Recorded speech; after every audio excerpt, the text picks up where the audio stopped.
Today we're going to talk about intentional teaching. Intentional teaching is the practice of self-reflection and digging into what you do and your actions as a teacher to make sure that everything you're doing in the classroom best supports the child's healthy development. One of the places in my teaching that I've found it the most challenging to be intentional about is my use of language. There are tons of common phrases and words that people in the United States use all of the time without really thinking about the deeper meaning behind what they're saying. So in my intentional teaching practice, I've made a commitment to dig into the language that I use, common idioms, phrases, things like that, to make sure that they're really sending the messages that I want to be sending to my students. And so today we're going to talk about one of those phrases that I have unlearned and trained myself to no longer say or use in my classroom.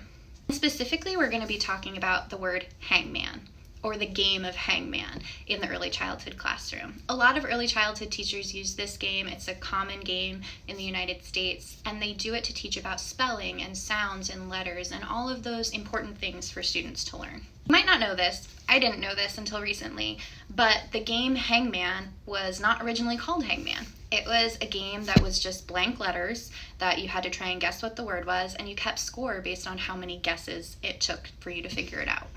The first version with hanging imagery was described in a 1902 Philadelphia Inquirer article, which stated that the hangman game was popular at white cap parties hosted by vigilance committees where guests would wear white peaked caps with masks.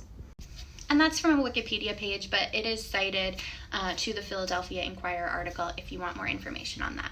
So to be intentional, I wanted to remove the hangman connotation from my classroom because it's pretty violent in its imagery.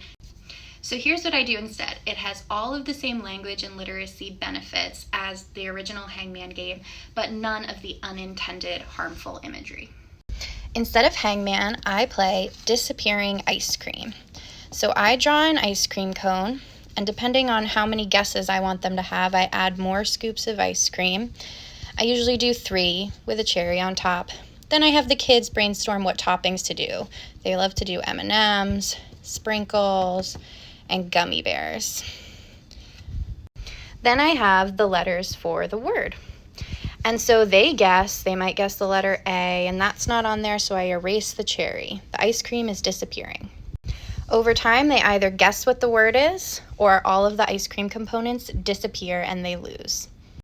So be intentional about promoting safety and kindness in your classroom and try disappearing ice cream.